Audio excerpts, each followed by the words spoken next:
Uh, Good afternoon, colleagues, distinguished members of the delegations, both here in the room and outside behind the screen. We are now ready to proceed, and we will now address Agenda Item 3, accelerating the implementation of the 2030 Agenda in Asia Pacific through environmental solutions. And during this segment, we are supposed to discuss in particular Agenda Item 3A, which is raising climate ambitions, and 3B, safeguarding ecosystem health. We have the documents prepared by the Secretariat for this meeting, and the pertinent documents to these agenda items are realizing environmental benefits through policy convergence and enhanced regional cooperation, which is SCAP/CED/2020/2, and looking into the future for scenarios for environmental solution, which is SCAP/CED/2020/INFA/2. Accelerating regional oceans actions for sustainable development in Asia and the Pacific, SCAP/CED/2020/INF/3, reducing straw residue burning and air pollution through sustainable agricultural mechanization, INF4, and sustainable cities post-coronavirus disease pandemic, INF5. Before proceeding actually to the deliberations, let me please first invite the Secretary of the Committee to deliver some housekeeping announcements. Thank you, Mr. Chair. Those who are joining by Kudo are reminded to refer to the technical guide and request to speak by pressing the appropriate button in Kudo. Those in the room, please raise your flags and you will be put on the list to speak at the appropriate time. Back to you, Mr. Chair.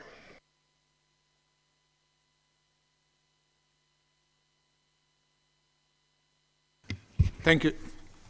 Thank you, Secretariat, and I'm pleased to assume my responsibilities of moderating the discussions under the agenda items 3A, 3B, which I indicated actually in the beginning.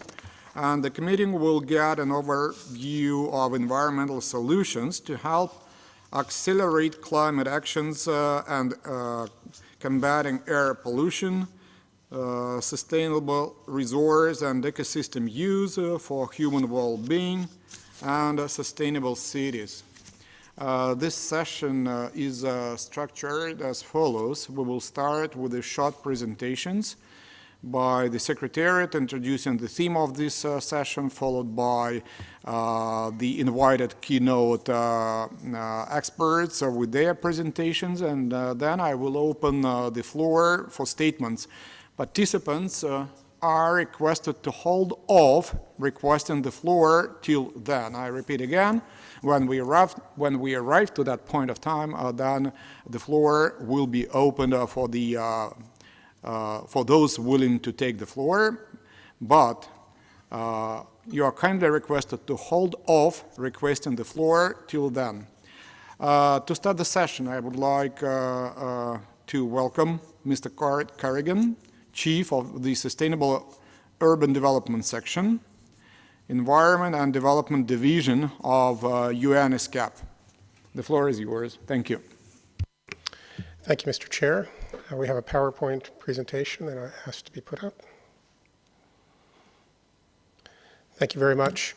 Excellencies, distinguished guests, ladies and gentlemen, allow me to highlight some of the key messages from the analysis developed by the Secretariat in preparation for this agenda item.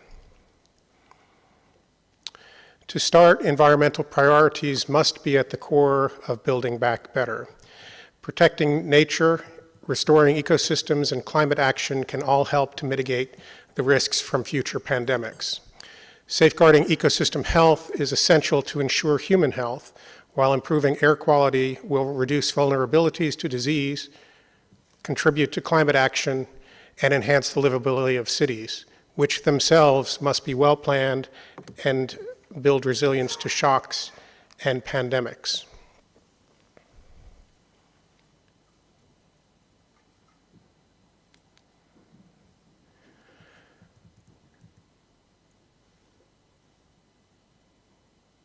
While COVID temporarily reduced GHG emissions, forecasts indicate a quick rise back to 2019 emission levels and beyond. Collectively, the current pledges from countries are not sufficient to establish a path that will get us to the levels to achieve the well below 2 degree scenario and the 1.5 degrees Celsius goal of the Paris Climate Agreement. With this urgency, and while many member states are in the process of developing NDCs, allow us to propose some priorities. Developing carbon pricing and markets, phasing out coal, investing in clean, green, low-carbon development, and enhancing national enabling conditions. ESCAP has teamed with several partners, including the Institute of Global Climate and Ecology, the Russian Federation, Germany, UN Environment Program, UN Development Program, COICA, and others to develop tools and methodologies that will support raising climate ambitions of member states. The 2011-2020 UN Decade on Biodiversity is now coming to an end. The midterm review of the Aichi biodiversity targets indicated that there was either no significant overall progress or actual regression. As illustrated in the graph before you, the Asia-Pacific region and the subregions are not on track to secure the global environmental commons on freshwater, marine or coastal or land and forest ecosystems and biodiversity. As previously mentioned this morning, the pandemic, zoonosis, has further underscored the need to safeguard ecosystems for human health, while climate change further compounds the challenges to do so.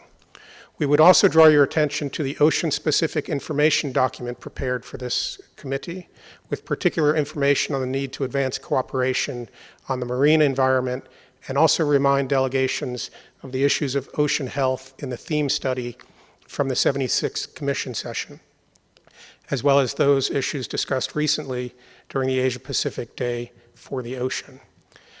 Actions to support nexus approaches to biodiversity, to adopt circular economy models and sustainable patterns of consumption and production, and to develop nature-centered approaches are important priorities to consider. We also highlight the need for stakeholder engagement, improved data and technology, and promoting integrated environmental policies at all levels of governance. As you may know, more than 90% of the region's population is currently exposed to air pollution levels that increase susceptibility to diseases.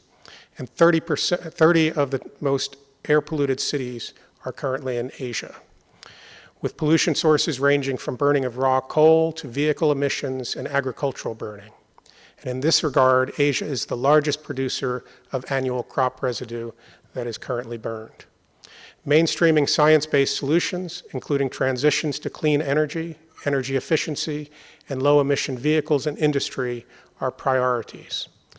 The innovative use of technologies, such as satellite and machine learning, can identify pollution hotspots and inform policy interventions. Sustainable agriculture practices can replace biomass burning, while incentives can facilitate mechanization solutions. An information document has also been developed which elaborates further these solutions. At the local level, cities must develop air pollution action plans to mitigate urban air pollution. And we must continue to raise awareness through activities such as the International Day of Clean Air for Blue Skies. City actions, as noted this morning by our Executive Secretary, are important going forward. In 2019, the region's population became majority urban for the first time and is expected to grow through 2050 to 3.5 billion people, the equivalent of adding 4 Tokyo-sized cities every year from now until then. Cities in Asia are projected to contribute more than half of the region's rise in GHG emissions over the next 20 years, making local climate action an imperative. Cities which have been at the forefront of the pandemic, with more than 90% of all cases in urban areas, and municipal revenues declining as a result by up to 25%, face increasing challenges to manage solid waste, plastics, air quality, and loss of biodiversity, and to close their widening infrastructure gaps. ESCAP developed guidance for future urbanization based on 4 thematic priorities that you see here on the right: urban and territorial planning, urban resilience, smart and inclusive cities, and urban finance, supported by policy pathways for future growth and recoveries to build sustainable, resilient, and inclusive cities. Looking at the future more broadly, the Secretariat has undertaken futures thinking, as we know that business as usual will fall short of delivering on the Sustainable Development Goals. We have identified big-ticket items that are projected to shape the region's environmental future. They include rural and urban dynamics, rise of sustainability consciousness, food systems, the rising demand for natural resources and shifts in ownership, and environmental governance. We are working towards 4 plausible environmental futures around the environmental priorities being discussed here at the committee. We thank member state representatives and experts across the region who participated in this initiative, and we draw your attention to the information document developed on this process. To summarize, here are pathways to build back better by accelerating actions across environmental domains. First, place environmental priorities at the core of recoveries. Second, accelerate climate action, including investments in decarbonization of energy and transport. Third, continue regional dialogue and cooperation on carbon markets and mechanisms to finance nationally determined contributions. Fourth, develop integrated environmental policies and circular economy approaches. Fifth, enhance clean air regulations and national legislation to reduce pollutants. Next, leverage technologies and enhance data to inform environmental policymaking. Next, support local authorities to promote sustainable urbanization. And finally, enhance environmental governance at all levels. You see before you the issues for consideration for the committee. Consider suggesting regional activities to enhance climate ambitions and ecosystem health, mainstream clean air solutions, promote sustainable urbanization, and strengthen environmental governance. We look forward to your statements on this agenda item. Honorable Chair, I return the floor to you. Thank you, Secretariat. And we will now hear from Professor Hong-Sik Cho, Professor of Environmental Law, Seoul National University. The floor is yours, and I understand that will be the presentation through Kudo. Thank you. Excellencies, distinguished delegates, and ladies and gentlemen, please allow me to begin by expressing my gratitude to UN-ESCAP for inviting me to speak at this session of the Committee on Environment and Development. As we continue to face the challenges of the COVID-19 pandemic, we have finally seen a glimpse of hope with the news of vaccines. We should note, however, that this fight against COVID-19 may just be a prelude to what we may face with the climate crisis. Unfortunately, there are neither personal protective equipment nor vaccines for climate change. As Pope Francis said, while God always forgives, nature never forgives. The international community has never played down climate change, but we used to believe that there would be more time for us to prepare. However, we are experiencing the stark realities of climate change more frequently than ever before. Natural disasters and climate abnormalities such as typhoons, floods, wildfires, not to mention the ice melting in the Arctic, have all become a new normal that hit the Asia-Pacific region this year harder than ever before. And it makes us worry that climate crisis might be really just around the corner. I believe this is the reason why the so-called green issues have become a high priority issue globally and a political agenda domestically. As we navigate through these challenging global issues, such as COVID-19 and climate change, one thing we realize is that no one country can tackle them alone. Multilateral efforts are essential and perhaps the only way out.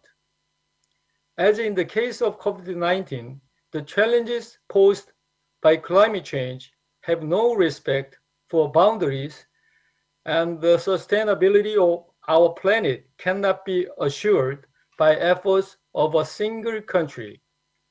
For this reason, the combined efforts and approach of the international community are most needed. That brings us to the importance of multi-stakeholders engagement. As we pursue multilateral cooperation to address these challenges, it is also becoming very clear that governments cannot do it alone. We need the businesses, civil societies, and the people to join in on this effort. If we can bring together the commitments of all stakeholders, we will have a much better chance to address the hurdles ahead. The next question may be, what do we do with the diverse actors on the different levels gathered together? The first step would be the well-known cliche, building back better and greener. As we struggle from the economic difficulties caused by the pandemic, we need to understand that this is an opportunity for us to reset what we have been doing wrong by going green. As government seeks for recovery packages, we need to make sure that this time around we pursue green stimulus packages that will help us build back our economy in a more sustainable manner. The second step is aligning this short-term goal with our long-term climate ambitions. As we prepare to implement the Paris Agreement, our recovery packages, NDCs, and LEDs need to be coordinated. The encouraging news is that China, Japan, and Korea have all announced carbon neutral goals in recent months. Long-term commitments are not too easy to make. We are literally trying to fly into uncharted territory, and it is very natural for us to be prudent. But let us go back 30 years from now to 1990. We may have imagined that in 2020, we will all have and use mobile phones. But we could not imagine that we would be watching movies and video programs with such high quality images, and even make video clips with our devices. Development of technology will lead us to a whole new level of life in 30 years from now. With such confidence, if we continue to build on these ambitions by bringing together more commitments within the Asia Pacific, we can certainly project a brighter future for our next generation. The global dynamics of climate policy is changing. I believe we will see further encouragement when the US rejoins Paris next year. I sincerely hope that the Asia Pacific region will lead the efforts to address climate change with ambitious policies and measures for both immediate and long-term goals with the participation and engagement of diverse stakeholders. Thank you. Thank you, Professor, for your very telling presentation. And now I will open the floor for statements, and representatives of member states, international organizations, major groups, and other stakeholders may request floor using the request to speak button. And I have to remind everyone to limit their interventions to no longer than 2 minutes in length to allow all participants the opportunity to speak. And what I see actually on the request list, it's the Republic of Korea, and I give floor to the Republic of Korea. Please, the floor is yours.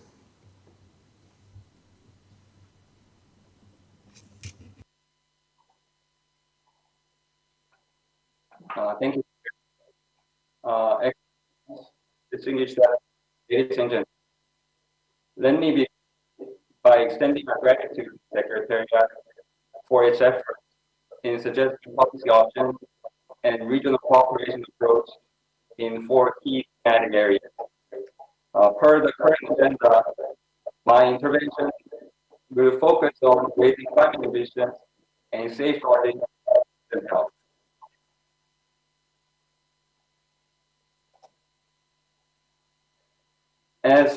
As stated in the paper, raising climate ambition is fundamental in safeguarding ecosystem health, and that is the reason Korea has taken the difficult yet inevitable path toward carbon neutrality.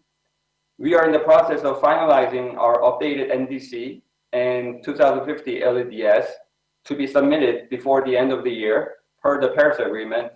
But let me briefly share with you Korea's 2050 carbon neutral strategy, recently adopted through intense intergovernmental discussions. This strategy is Korea's endeavor to move from adaptive greenhouse gases reduction toward proactive climate responses to achieve net zero emissions, economic growth, and people's livelihood at the same time. The strategy is centered around 4 key areas. First, decarbonization of every economic sector, including energy, green mobility, and buildings, together with climate change adaptation. Second, development of low carbon industries, including hydrogen economy and circular economy. Third, just transition with regional and stakeholder engagement. And fourth, strengthening the implementation base for carbon neutrality transition, including emissions trading scheme, green finance, R&D, and international cooperation. To oversee the progress and ensure full implementation of these plans, a presidential committee will be established as well. Distinguished delegates, Korea will strive to keep raising our climate ambitions and to reflect our 2050 carbon neutrality strategy into our NDC before its next communication deadline in 2025. We will also make use of every opportunity to share our experience and provide any support that our fellow members may need. In particular, the second Partnership for Green Growth and Global Goals 2030 Summit, P4G Summit in short, is scheduled to be held late May next year. And this will be an opportune moment for governments and private sectors to gather political will for Green New Deal and carbon neutrality to serve as a milestone for the UNFCCC COP26 in November. Also, as kindly informed to you by Deputy Executive Director Musuya in her opening remarks, Korea is hosting the 4th Forum of Asia-Pacific Ministers and Environment Authorities in early October next year to support our regional colleagues in the lead up to the resumed session of UNIA 5 in 2022.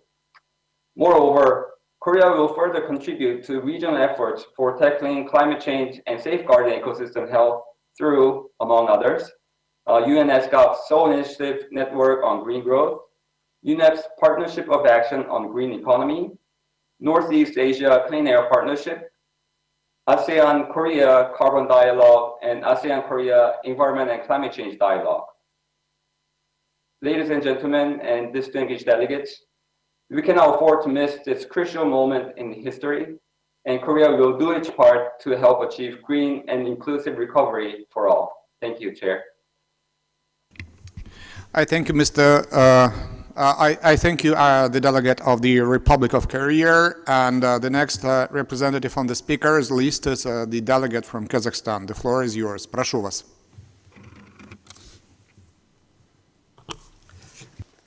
Thank you. Mr. Chair, Excellencies, ladies and gentlemen.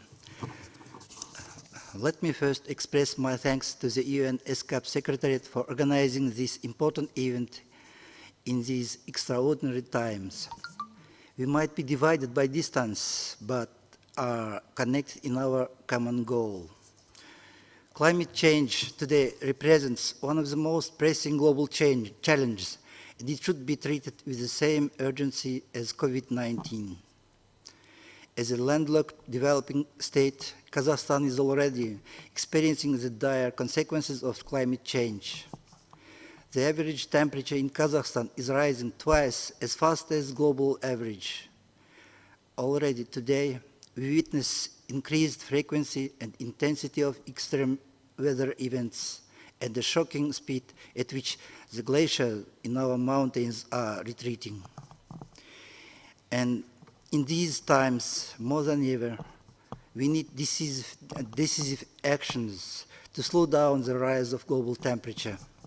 Kazakhstan has identified deep decarbonization of economy as one of the long-term priorities.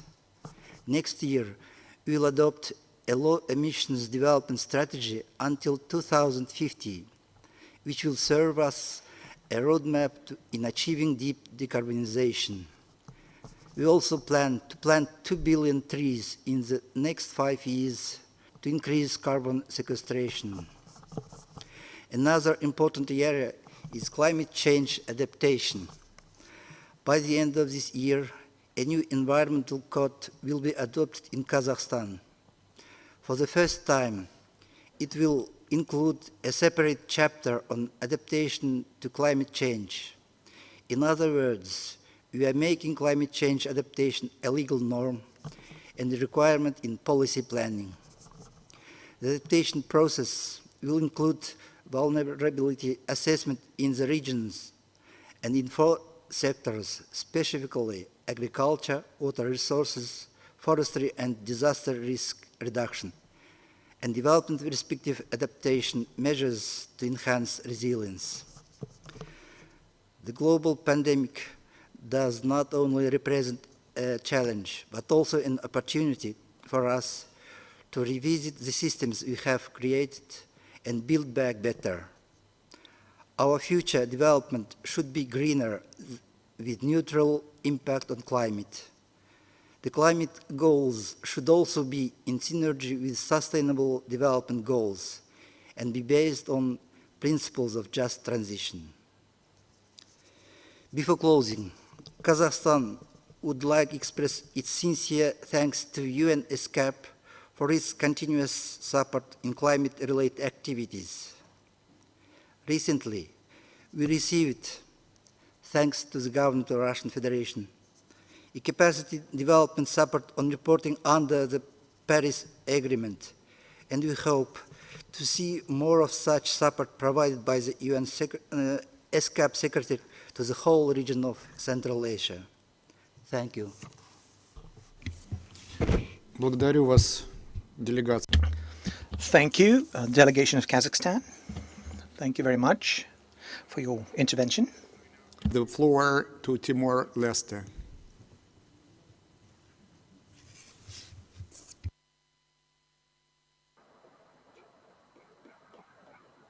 Good afternoon, Mr. Chair, Excellency, distinguished participants, ladies and gentlemen. Timor-Leste is in the view that climate change is one of the global challenges that all countries are facing today. The impact of climate change, such as drought, floods, landslides, sea level rise, and destructive winds have been negatively affecting our socio-economic development and environmental quality. The most vulnerable those who are limited financial, technological, and human capacity to adapt to the impact of the climate change, specifically the least developing countries and small island developing states. To address the challenge, almost all countries in the world adopt the United Nations Framework Convention on Climate Change and Paris Agreement with main objective of stabilization of greenhouse gas concentration to prevent dangerous anthropogenic intervention with the climate system, as well as to limit the global temperature increase to 1.5 degrees Celsius. As a part of, as a party to the United Nations Framework Convention on Climate Change and Paris Agreement, Timor-Leste is fully engaged to take more ambitious climate action on low carbon development, but with no emission reduction target. The ambition will be primarily focused on enhancing strategies, planning or strategic plans, action for green low carbon development, reflecting its national circumstances based on Article 4.6 of the Paris Agreement. To this end, the country is in the process of finalizing its first national climate change policy to tackle climate change adaptation, mitigation, and loss and damage. Through this policy, the government of Timor-Leste will continue to build a strong low-carbon economy for achieving sustainable development, addressing the climate change. Renewable energy is one of the critical areas of our focus in dealing with mitigation measures, specifically for rural communities. In the fact, we reduce our national greenhouse gas emission a total of 1,438.80 gigagram CO emission, equivalent from forest and other linear sector in 2014 compared to the period before. We have planned and have been implementing action to plant 100,000 trees per year for reforestation, which be seen as a source for carbon sale. For adoption, Timor-Leste has formulated its first national adaptation plan to the UNFCCC. It covers all climate vulnerable sectors with objective to reduce vulnerability and build adaptive capacity for increasing more climate resilience. This document will be submitted to UNFCCC Secretariat by the end of this year. We hope that all the adaptation elements under the National Adaptation Plan will be fully supported by finance mechanism of the UNFCCC, specifically the Green Climate Fund and the Global Environmental Facility, as well as Adaptation Fund under the Paris Agreement. Currently, we are implementing various climate change adaptation activities that will identify under the National Adaptation Program for action, aiming at addressing urgent and immediately adaptation measures. To conclude, we believe that these new climate change policy plans and action are part of our nationally determined contributions, ambition for tackling climate change, and as required by the Paris Agreement. We will continue to do more and continue to seek support from our development partner to implement such policy. To end, I would like to request Mr. Chair if this effort can be reflected in the Chair summary. I thank you, Mr. Chair. Thank you, Timor-Leste. Сейчас мне доставляют.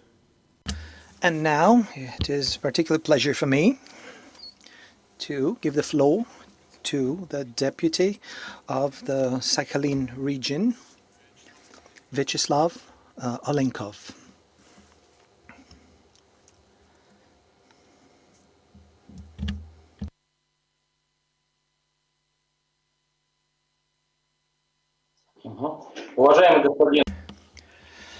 Mr. Chair, distinguished delegates, first allow me to speak on behalf of the government of Sakhalin region. My name is Vyacheslav Olenkov. I am the deputy of the authorities of Sakhalin region, and I also represent the governor of the Sakhalin region. The 12th of December marks the 5th anniversary of the Paris Agreement, one of the goals of which is to achieve balance between anthropogenic emissions and removals of greenhouse gases by the middle of the 21st century. The Sakhalin region, as part of the overall efforts of the Russian Federation to implement the Paris Agreement, plans to achieve carbon neutrality in Sakhalin and the Kuril Islands by 2025. On Sakhalin, 90% of emissions are associated with the generation of heat and electricity. At the same time, the island region sustains itself with its own energy resources, in which coal has historically played a leading role. To move away from coal generation, the government has taken support measures to transfer all boiler houses in the region from coal to gas by 2025. This will ensure that the reduction of greenhouse gas emissions is more than twofold. We have adopted programs for the development of gas engine and electric vehicles. The government subsidizes the transfer of personal or commercial vehicles from gasoline to gas. A 50% reduction of vehicle tax rate applies for electric vehicles. In total, by the end of 2020, the region is planning to commission about 15 charging stations. Another incentive measure is the allocation of free parking spaces for electric vehicles in municipal parking lots. There are plans for development of hydrogen energy, including the launch of railway transport on hydrogen, as well as energy generation based on renewable energy sources and LNG, which is especially important for ensuring energy supply to isolated areas. In other words, the region has begun the implementation of specific measures to follow through with the energy transition and the increasing use of advanced technological solutions. According to preliminary estimates, about 80% of anthropogenic emissions are absorbed by the forests of the Sakhalin region. Measures for sustainable forest management will continue in order to maintain and enhance the absorptive capacity of forests. At the premises of the Sakhalin University, the Sakhalin Climate Center was created in 2020 to provide methodological support for the implemented climate policy, conduct research work, and train personnel, including within the framework of additional education programs on climate and sustainable development for authorities and business community. An important point, the investment climate that will be formed with a view to the future will, to a great extent, ensure the success of our efforts to reduce the anthropogenic load on the Earth's climate. In Russia, many companies, including those represented in Sakhalin and the Kuril Islands, are introducing measures to reduce greenhouse gas emissions, applying innovative technological and investment solutions, and improving voluntary climate reporting. At the same time, we believe that it is fundamentally important that ASCAP, in its work on climate sector, builds its work with a focus on the constructive consolidation of the efforts of all countries, while taking into account the socio-economic specifics of the member states and avoiding protectionist measures of climate regulation. We believe that climate conservation is a task for everyone, and no one should be left behind. Therefore, we will focus on issues of education and promotion of sustainable development and a responsible lifestyle, creating conditions for the realization of many opportunities. The regional government plans to create an infrastructure for launching climate projects in the region, following international standards for such activities. We are interested in cooperation with our neighbors.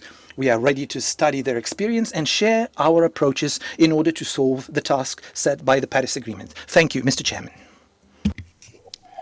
Благодарю вас. Thank you very much, Vyacheslav Vladimirovich.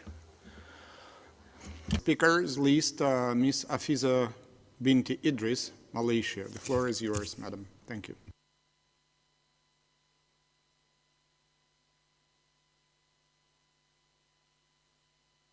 Chairman, for giving Malaysia the floor again. Ladies and gentlemen, Malaysia is committed to reduce our GHG emissions under the Paris Agreement. Acknowledging the energy sector as the main GHG emitter, it is the main sector that we prioritize our efforts in to reduce emissions. The energy sector, built upon decades of coherent policy making and organic growth, is pivoted along balancing the three principles of energy trilemma, namely energy security, affordability, and sustainability. For the past several years, the conversation has focused more on the energy-climate nexus, which entails fresh insight on how best we pursue the energy aspirations without losing sight of environmental objectives. Additionally, the pace of energy transition, especially the adoption of cleaner energy pathway, is expected to quicken in the wake of the COVID-19 pandemic. We are aware that in some areas, we may have to consolidate further in protecting our policy space, reinvigorate the governmental mechanism, and enhance the governance in line with the environment, social, and governance principles.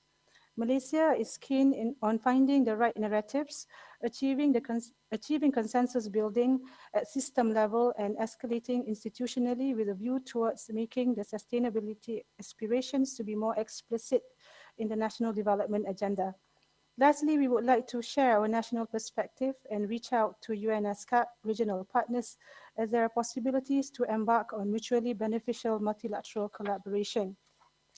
Mr. Chairman, on BioD, Malaysia recognizes the importance to safeguard the biodiversity and natural ecosystems in ensuring planetary health. In this regard, continuous efforts are undertaken to conserve and protect the biodiversity, especially the endangered flora and fauna, as well as natural ecosystem, both land and marine ecosystems. In terms of managing marine plastic pollution, the roadmap towards zero single-use plastics was developed in 2018 to phase out single-use plastics in Malaysia. In addition, we are currently developing a circular economy roadmap for plastics and also a policy specifically to address marine litter. Mr. Chairman, Malaysia welcomes the initiatives under the UN Decade of Ocean Science. As a member of IOC UNESCO, Malaysia is actively involved in various research disciplines, including ocean observation and capacity building. Collaboration with marine scientists is strengthened through a national coordinating committee looking into leveraging expertise for the positive growth of socioeconomic and environmental sustainability.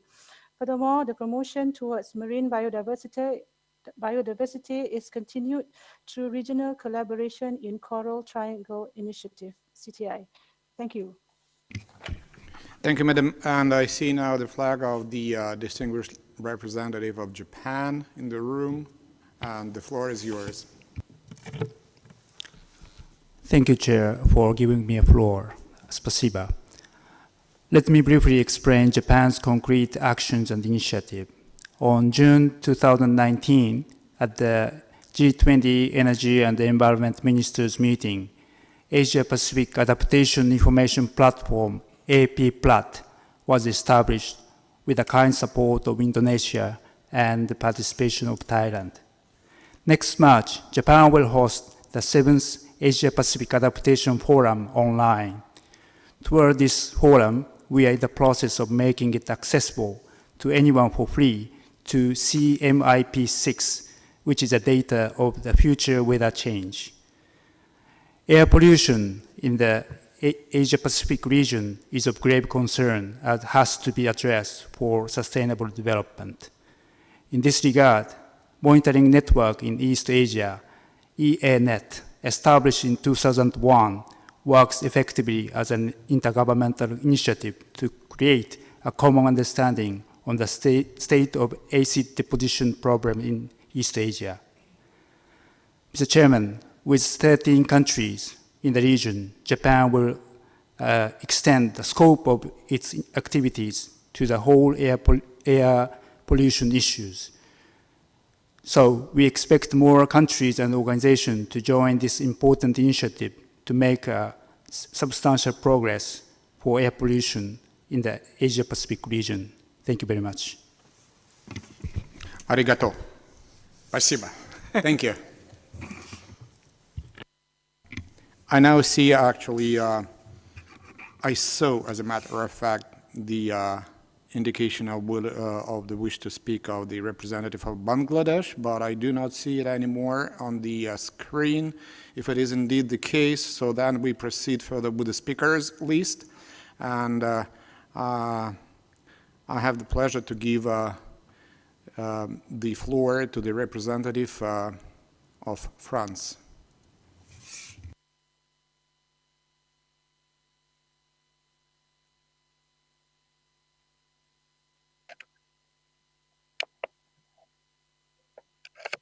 Hello, can you hear me? I'm not sure you can see me. On peut vous écouter bien. Merci. Vous m'entendez, vous ne me voyez pas, visiblement, malgré la caméra allumée. Camera is on. On va essayer d'améliorer ça. Try to correct that. Voilà. Ok, merci beaucoup, dear Excellent. Thank you very much. Ladies and gentlemen, thank you for giving me the opportunity to speak, and thank you for the Commission to organize this session. If you allow me, I will make the statement in French. La France souhaite mentionner plusieurs points généraux.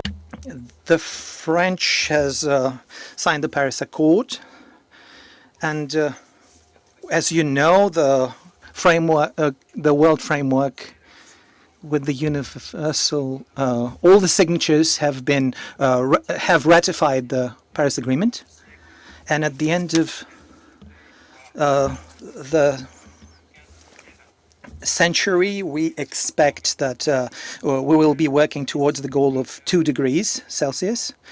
In 2016, we've noticed that the heat is getting the heat is increasing faster than we expected, and unfortunately, we cannot change this tendency, and the greenhouse gases will continue to changing the climate. We also will try to offer a new contribution at the end of the year. So I will try to we will try to work towards the goal of 50%, reducing the greenhouse gas emissions by 50%. France and his partners have accelerated the dynamics in working towards this goal. The European Commission set a goal by 2030 to reduce the summit, and the General Secretary of the United Nations, together with China and France, have announced that they will celebrate the Paris Agreement with other signatories, and which will allow us to still continue the attenuation towards climate change. Because of COVID-19, France has experienced a big hit on its economy, and we respect the principle of protecting climate change, protecting nature against climate change. And finally, France would like to support the motion of the UNFCCC that says that France will support the fight against climate change, and has several initiatives that will help implement all these measures. Thank you for your attention. Je vous remercie beaucoup, Monsieur Florent. Merci. And now I see the representative of Bangladesh is back on the speakers list, and I have the honor to give the floor to Mr. Ahmad Shamim from Bangladesh.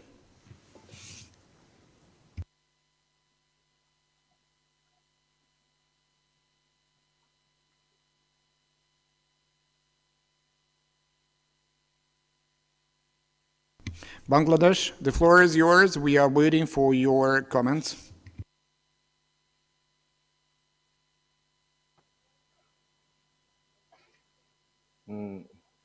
Thank you very much once again, and this is my privilege again to speak. My connection is a bit slow, so it may be interference during the time I am talking. I was disconnected already, so let me finish as quick as possible. Considering the prevailing health hazard arising novel COVID-19, socioeconomic and psychological impact, vulnerability, and rising poverty due to COVID-19 at the community level needs to be coordinated. Well, along with the coming disaster of cyclones, floods, and landslides of monsoon seasons, and the rising risk of the dengue fever, diarrhea, cholera in Bangladesh. Due to geographical location, Bangladesh is always susceptible to face various sorts of natural calamities. All these might further aggravate the humanitarian needs of the most vulnerable groups in the country during the coming months. The government of Bangladesh has already mobilized a net-worthy stimulus package to support the affected injustice and the commonly people which need to be coordinated over a longer period of 12 to 18 months and maybe more than another 5-year plans. Moreover, humanitarian support should reach to the most vulnerable communities which need to be targeted, outlined, and delivered. The government is stressing some of the specific points that I am mentioning. Number one, economic implications subjected to the spatial and the geographical locations based on the vulnerabilities. Two, perform proper risk management and risk assessment and risk communication for the deadly multiple climate change induced hazard. Identification of vulnerable hotspot with proper preventive and response measures. A comprehensive climate-based disease surveillance system to be initiated to ensure minimum damage with quick recovery policy. Climate-based disaster and health insurance system, and develop a disease-related data to archive those properly with maximum accessibility from different corner, ensuring the distribution of climate financing to the most of the vulnerable areas. Strengthen the healthcare facilities and preparedness for the potential humanitarian crisis with special emphasis on child and women in the remote rural areas. Whatever will be the scenario, we are ensuring emergency preparedness for initial response and proper implementation of initiatives for resilience building. Bangladesh is working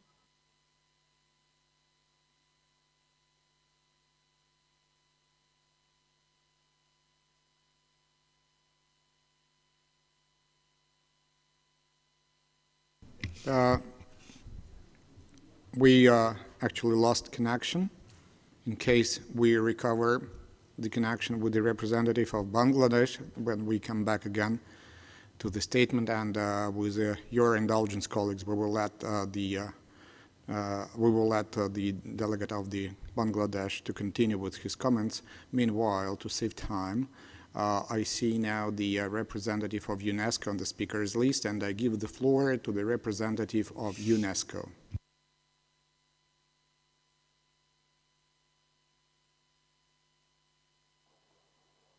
Thank you very much, Mr. Chair. Good afternoon, Your Excellencies and delegates, and all dear friends and colleagues.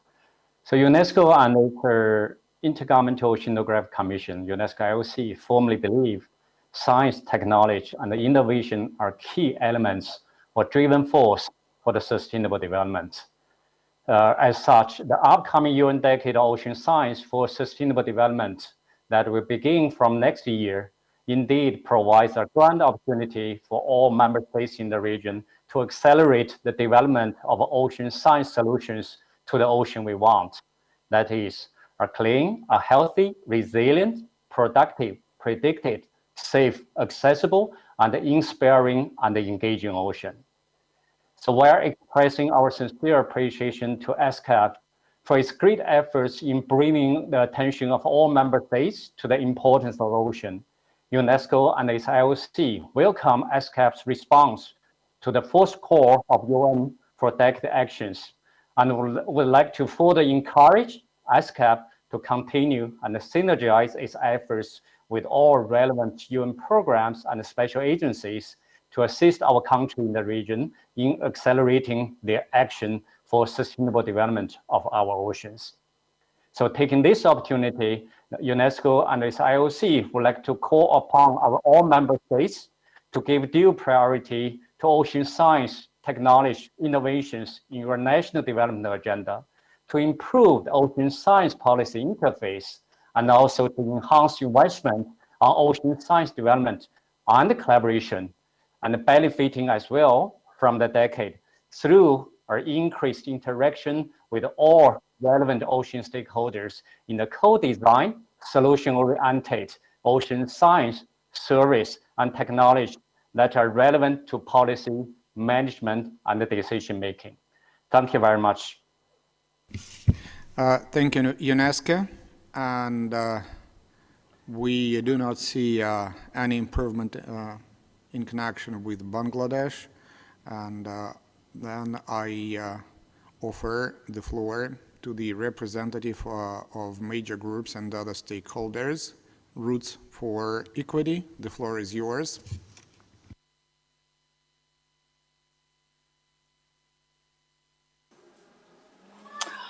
Thank you very much, sir, for giving me the opportunity to speak in this very important event.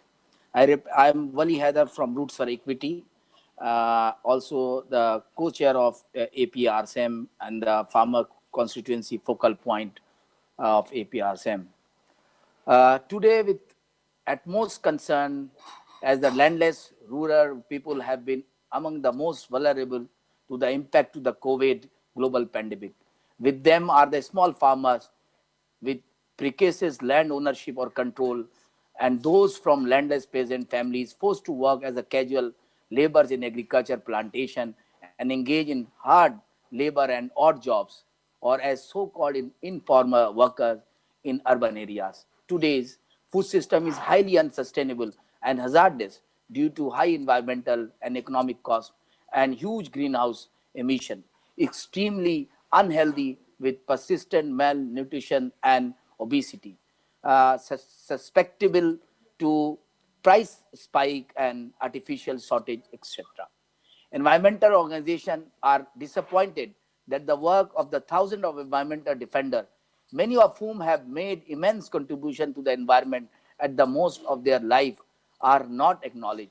We want this should be taken notice to the fact that environmental activism is becoming an increasingly dangerous undertaking and propose ways and means for their protection in the international environmental governance. There are increasing concern of environmental impact of free trade agreement, especially between developing and developed countries. We urge all the policy arenas with respect to environment should be concerned of it. We notice the faith in science, data, and digitalization is a very hard focus have been given to this kind of new technologies is understandable. However, failure on collective action by the countries till now is not entirely due to lack of scientific evidences and data, but also due to trade trade competitiveness, lack of incentives and disincentive, and above all, political will. We retaliate as a farmer that sustainable environment, ecosystem, food system and nutrition pattern, uncompromised emphasis on food and seed sovereignty, agroecological centric approaches, and enhanced protection of small and landless farmer, indigenous people, women, and others for food producing, including women farmer as well, and prevent corporate control over agriculture, which neither help farmer nor ecological sustainability. I thank you, sir. Thank you very much. And we exhausted actually the speakers list for this agenda item. We are moving ahead of schedule, which is pretty good. But before we proceed further, I thank you all for contributions. And I would like for a second to hand over to the Secretariat of the committee for some announcements. Thank you, Chair. As the Chair just mentioned, we are a bit ahead of schedule, but we will proceed to agenda item 4. We would invite the representatives from the Environment Development Division and SPMD to be prepared for their interventions. Back to you, sir. Thank you, Secretariat. And I take this as a sign that we are moving quite efficiently and effectively, which is good. And we are now ready to address agenda item 4, consideration of the future focus of the sub-program, particularly on opportunities to enhance regional cooperation to accelerate environmental actions. We have a document prepared for this specific agenda item, which is opportunities to enhance regional cooperation to accelerate environmental actions, ISCAP/CED/2020/3. And I believe that the secretary of the committee would be willing to speak something right now or make an announcement for his fellow colleagues to go ahead with the presentations, brief presentations. We will go ahead with the presentation, and Dr. Fotiu is prepared. Dr. Fotiu, the floor is yours. It is my privilege to give the floor to you. Thank you.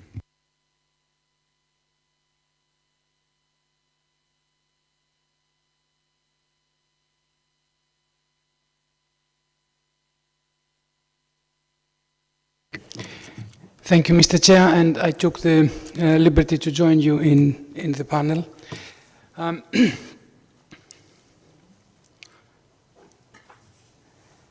Mr. Chair, in this agenda item, we are looking at the opportunities for further collaboration, and I wanted to give a kind of small background on how we have developed the paper that you just mentioned. I want to start with the Ministerial Declaration on Environment and Development in Asia and the Pacific that it was adopted back in 2017. And Mr. Vice Chair, you were one of the facilitators of the negotiation actually for this declaration. And this declaration resolved to address environmental issues through enhanced climate action, improve efficiency of natural resource management, promote sustainable urban planning inter alia.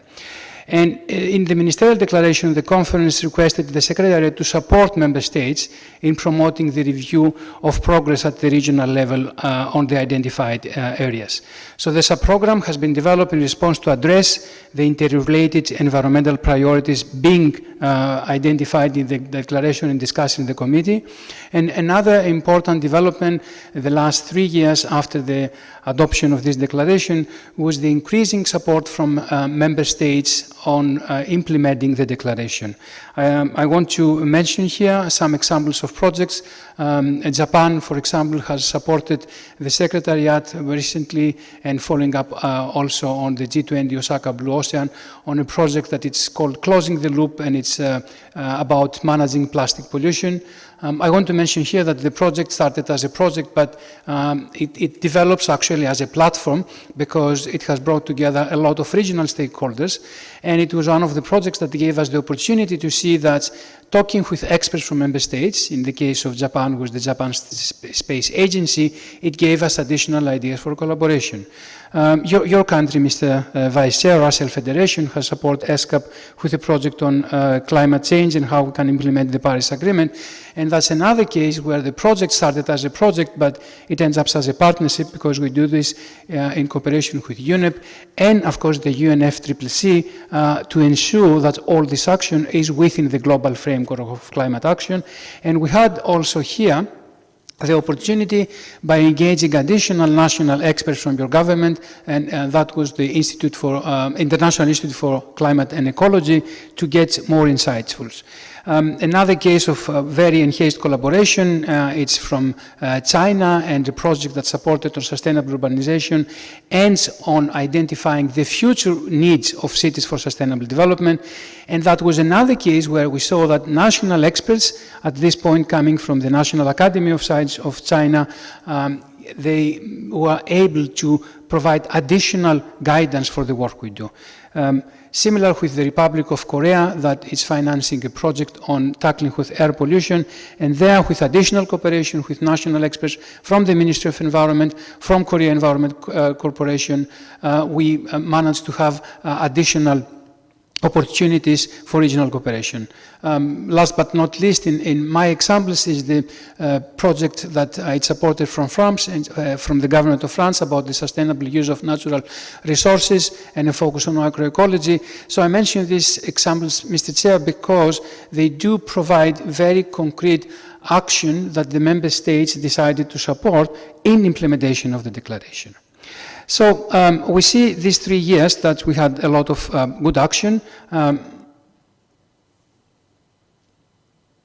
and we do have a lot of opportunities to enhance regional cooperation.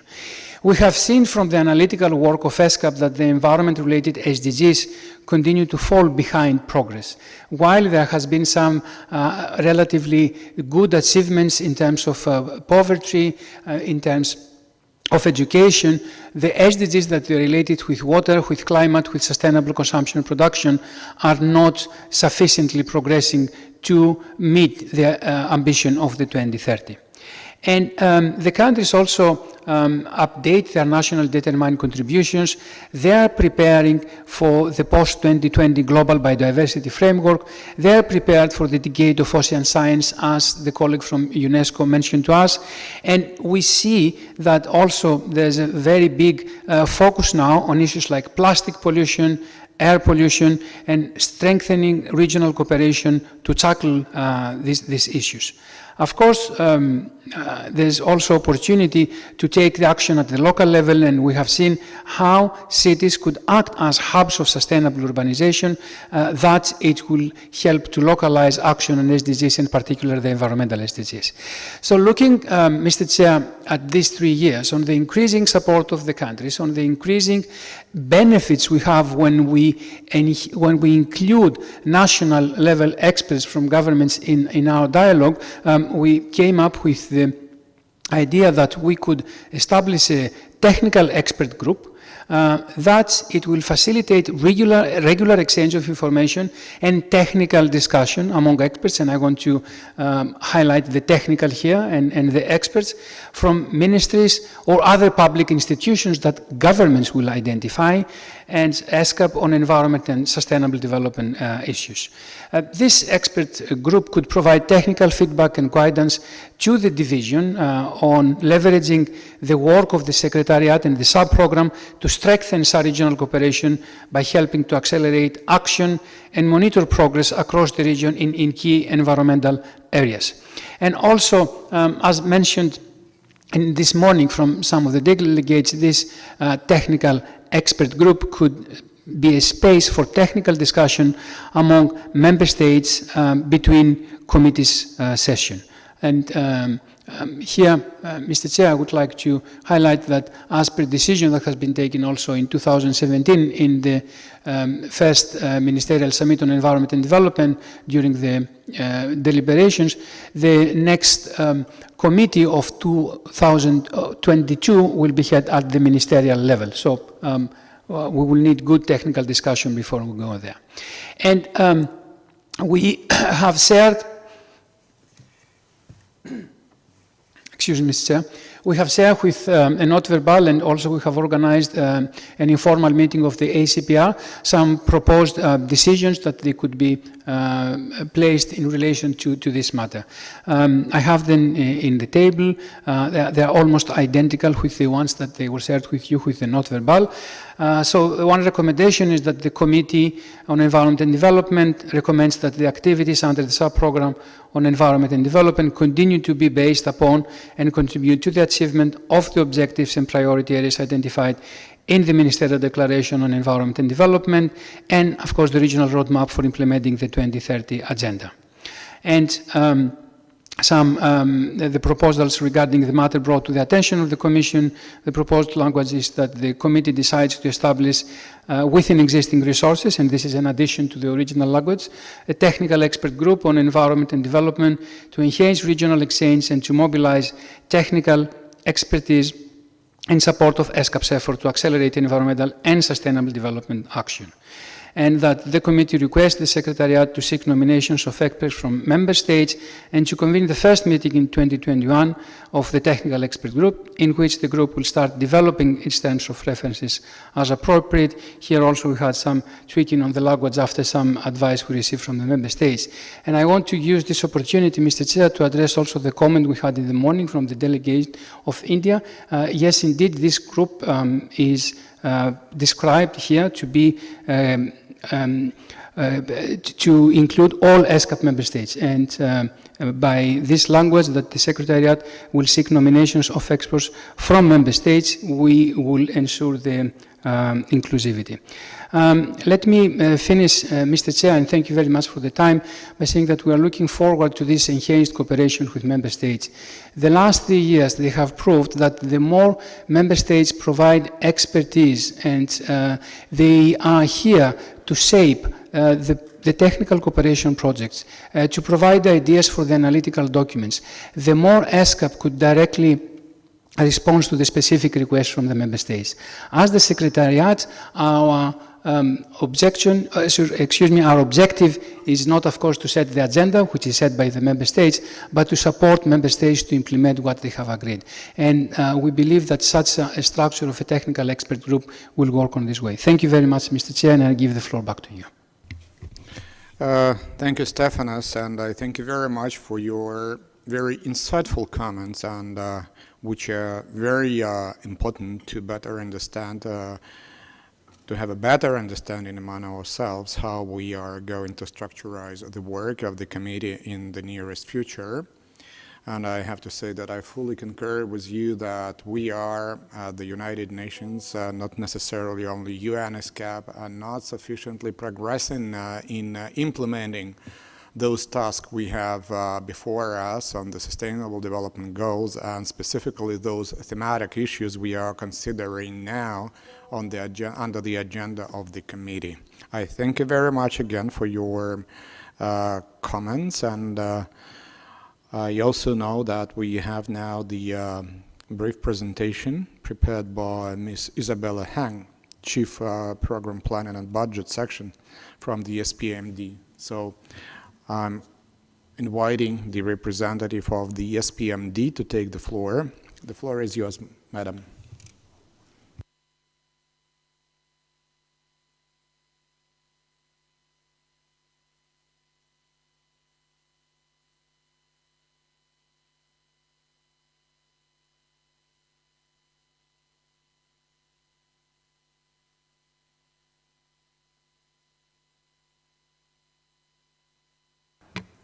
Thank you, Mr. Chair, distinguished delegates, ladies and gentlemen. In this presentation, I will aim to give you an overview of the program of work of the subprogram that serves this committee and delivers on the mandates given to ESCAP in the area of environment and development. This subprogram delivers its work through the Environment and Development Division and the Center for Agricultural Mechanization located in Beijing.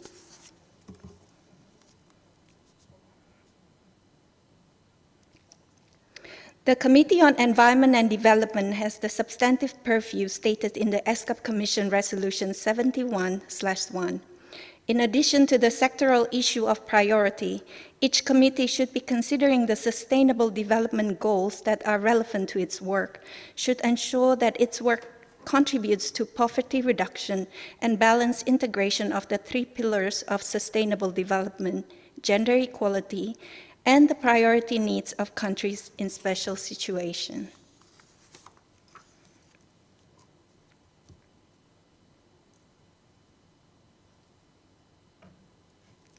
The work of ESCAP subprograms are planned on an annual basis and are submitted to the member states for approval. According to the format of the program plan, each subprogram has a part on its forward-looking strategy and its highlighted result for the program period. The 2020 result was approved by the General Assembly in the 2020 proposed program budget for ESCAP, and the 2021 result was submitted for approval in the 2021 proposed program budget. The strategic focus areas for subprogram 4, Environment and Development, are to reduce the negative impacts of growth on the natural environment and improve human well-being in urban and rural environments. The result highlighted in the program plan in 2020 is on inclusive and integrated policy processes for effective climate action and natural resources management. And in 2021, we highlighted the more ambitious nationally determined contribution to meet commitments to the Paris Agreement. We are now awaiting the approval of the 2021 program plan and budget and are in the process of preparing for the 2022 program plan. Further to the snapshot of the work directly contributing to the sectoral areas, the subprogram also contributed, especially through its capacity building work, to the cross-cutting areas to be mainstream in all the committees. Some more details are as follows. Given the nature of the work, most of the subprogram's donor-funded projects contribute to balanced integration of the three pillars of sustainable development, enhancing South-South cooperation for integrated trade of agricultural machinery in the Asia and the Pacific region, on the other hand, contributes to both poverty reduction and the balanced integration of the sustainable development pillars. The value of empowerment and participation on implementing the 2030 Agenda for Sustainable Development is a project which has gender equality and women's empowerment as a principal objective, while several other projects contribute to gender outcomes in a more limited ways. All projects of the subprogram support the priorities of LDCs and/or LLDCs and/or SIDS.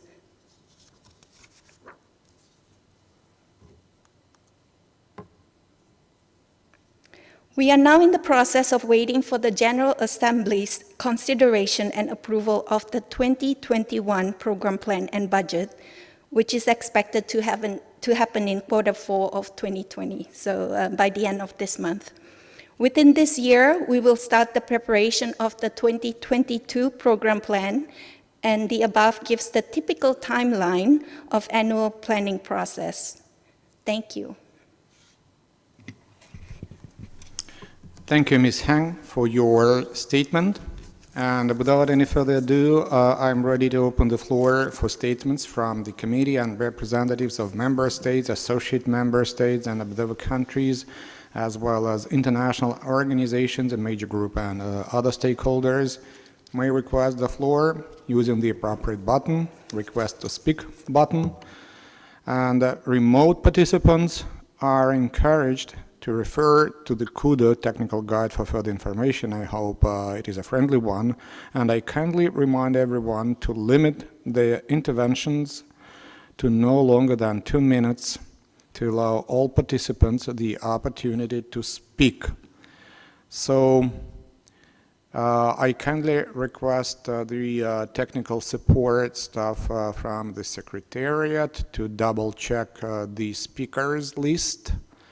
As of now, we do not see so far many registrations on the speakers list as of now. I see now the flag of the representative of Japan. The floor is yours, sir. Thank you.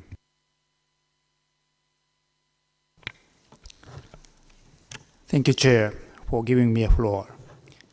Japan recently announced a commitment of carbon emission to zero by 2050 and joined Climate Ambition Alliance. Japan also is adamant in international cooperation. This year, Japan has extended the support of approximately $1.2 billion in public and private funds. Approximately $3 billion to Green Climate Fund was disbursed. At the G20 summit in 2019, the Osaka Blue Ocean Vision that aims to reduce additional pollution by marine plastic litter to zero by 2050 and G20 implementation framework for action on marine plastic litter were endorsed.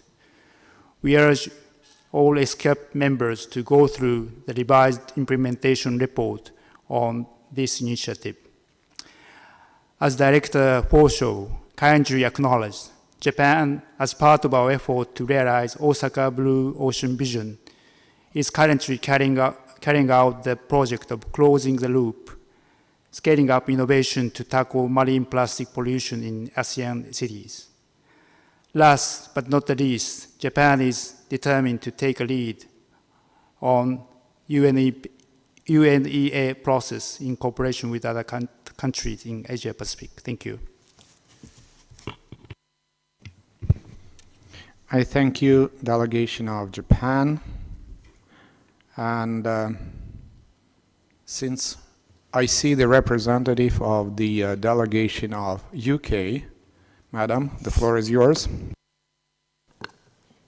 Thank you, Mr. Chair, and thank you to the Secretariat and particularly to Dr. Futo for the update on the proposed future work under this sub-programme. The United Kingdom is supportive of this initiative to set up a technical expert group, and as we currently hold the presidency of COP26 with our partners Italy, we would further encourage the exploration of how this group could specifically be used as a mechanism to support member states in meeting their NDCs. Thank you. I thank you, distinguished representative of the delegation of UK. And I'm double checking again if there is anybody speaking, wishing to speak on behalf of the national delegations. I do not see any, and if it is not the case, so then I am giving the floor to the representative of the WHO, Mr. Hussein. I'm sorry, I do not see a complete name on the speakers list. Mr. Hussein, the floor is yours.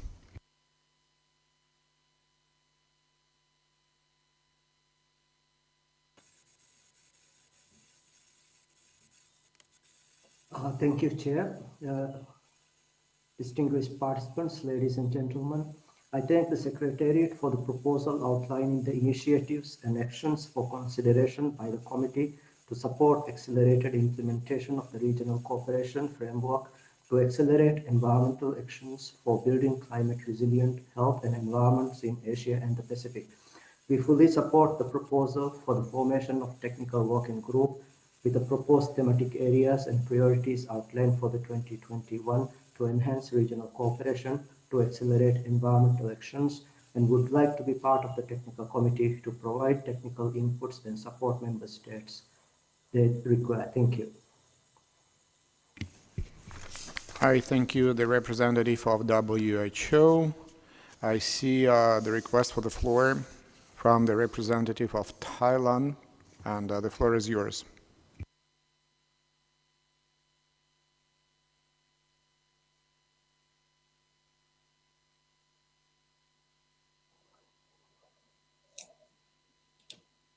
Thank you, Mr. Chair.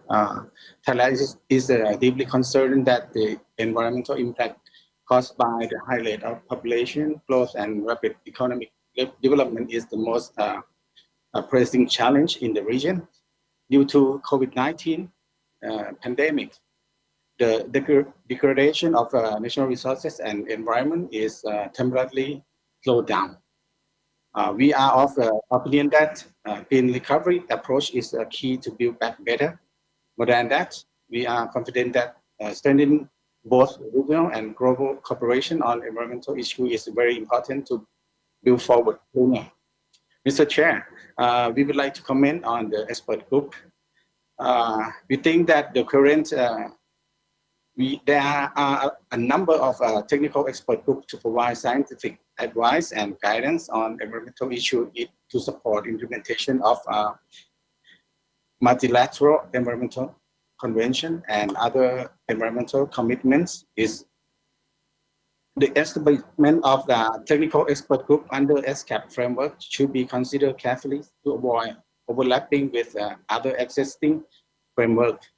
Moreover, it should not create any extra burden to member countries in terms of financial and other resources, because many developing countries, including Thailand, have a limited number of experts and resources.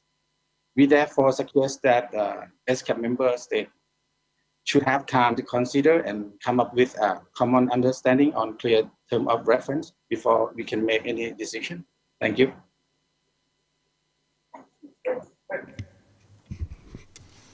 I thank you, the distinguished representative of Thailand. We have two more speakers on the speakers list. Those are from the major groups and other stakeholders. And if I don't see any other representative of the member state wishing to speak, so then I proceed with giving the floor to the representative of the Roots for Equity. The floor is yours.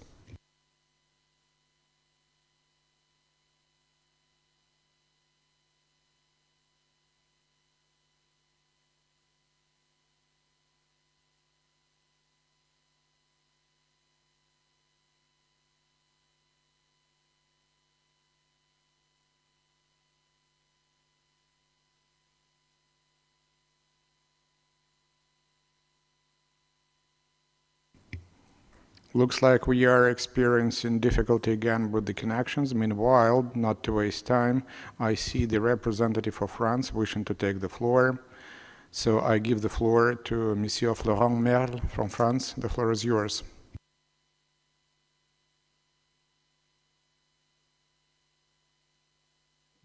Merci, Monsieur. Thank you, Chair, for giving me the floor again.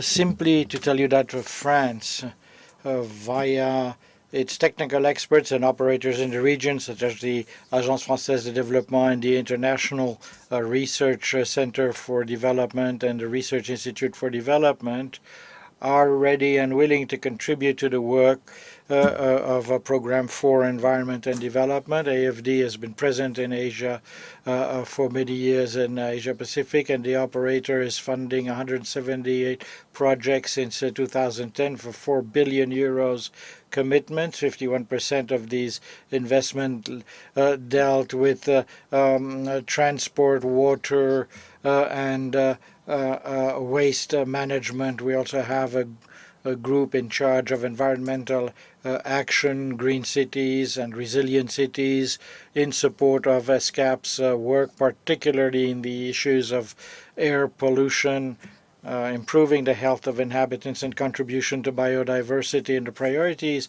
of this group, we have a suggestion to work on the themes of nature-based solutions to fight against catastrophes and disasters, prepare operational measures to be implemented for cities, but also for coastal resilience, and concerning atmospheric and climate issues. France could contribute in the framework of a regional program and develop acquisition and data for sectorial and geographical sources, basing itself on regional competencies and a genuine regional cooperation.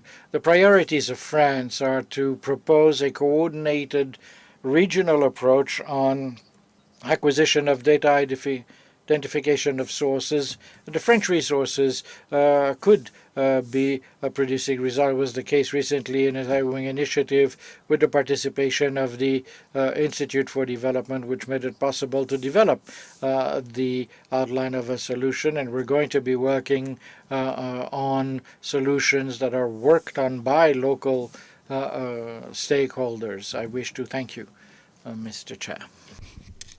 Thank you, Mr. Florent, and I will try again now to double check if we have connection with the representative of the Roots for Equity. If you can hear us, Mr. Vali Haidar. Again, trying to get connection with the representative of the Roots for Equity with no explicit, I would say, result. So then I suggest that we give the floor to the next registration on the speakers list, the representative of the APRN, Jasmine de Lumang. The floor is yours.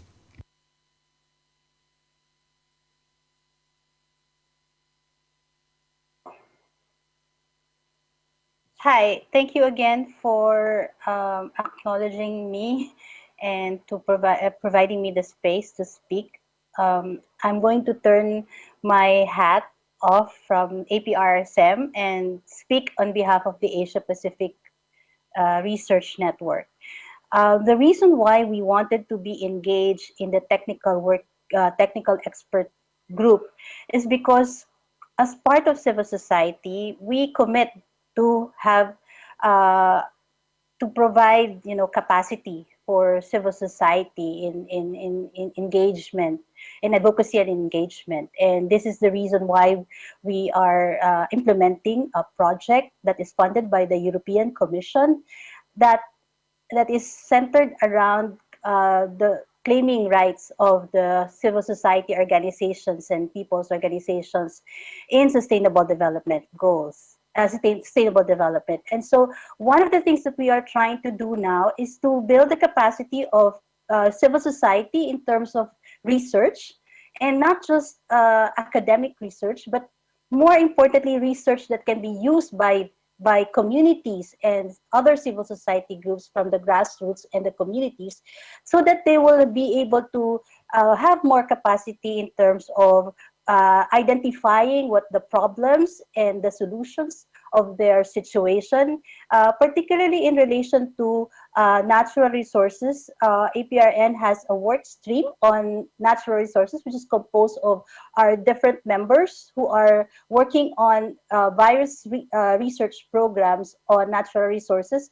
And this is now then would help in terms of training CSOs in terms of advocacy and engagement, particularly in this kind of platforms. Currently, we're doing virtual trainings for civil society organizations on how to engage the UN and other intergovernmental bodies. And at the same time, we're also being accountable to our constituency. We're doing a self-reflection of our accountabilities as CSOs in the context of the CSO framework on CSODE development effectiveness and the Istanbul principles. And so we encourage our excellencies and our delegations to really provide us, the space, so that truly, when we say that there's really something wrong with the system, we need all stakeholders to be involved, and not just NGOs, but also the people's organizations who are working on the ground, and also the whole private sector. So I think it's important that we build on that, because after all, as many of the speakers has mentioned, the world, we only have one planet, and so it's really important that we build around common actions, and we have the Sustainable Development Goals and the Agenda 2030 as our social contract. And so we must work together and build partnerships that is based on people-centered development. Thank you so much. I thank you, Mr. Jasminda. I thank you for your comments, and I hope you can hear me still, because I would like just react, talking the top of my head, and building upon what you said about the involvement of all those working on the ground, not necessarily only NGOs.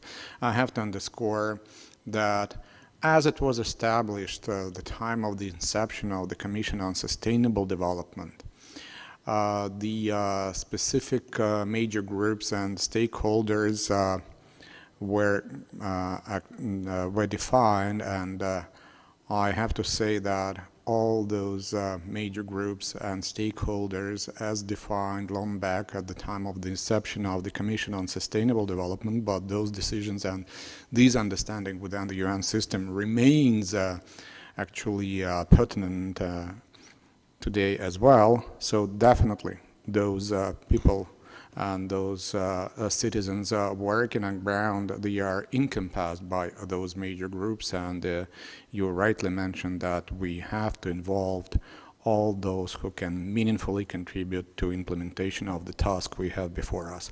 I thank you for your comments. With this, I see no more registrations on the speakers list, neither on the screen nor physically in the room. So we can congratulate ourselves with the with the strict implementation of the time frame rules established for the session, and I thank all participants for the contributions, comments, statements, observations. It was quite a constructive and productive discussion, which is my utmost hope. And I would like now to ask the Secretariat if the Secretary of the Committee has any announcements to make. So then the floor is yours. Thank you. Thank you, Chair. Excellencies, distinguished guests, the committee will reconvene tomorrow morning at 10 a.m. with session 4, which will be a continuation of agenda item 3, accelerating the implementation of the 2030 agenda in Asia Pacific through environmental solutions, with a focus in that session on clean air for all and cities for a sustainable future. We ask that remote participants attending the committee through the Kudo platform join early to test their connections. The platform will be open from 9:30 on, and technicians will be available to assist participants with their connections. The Secretariat will distribute by noon tomorrow the draft report of the committee, which is scheduled to be adopted in the closing session that begins at 3 p.m. The report will contain the procedural and organizational aspects of the committee, as well as matters for the Commission. The Chair's summary, which will capture the deliberations, will be subsequently shared with participants within 1 week of the committee. We look forward to seeing you tomorrow morning. Mr. Chair, back over to you. Thank you, dear colleagues. The meeting is adjourned. Thank you.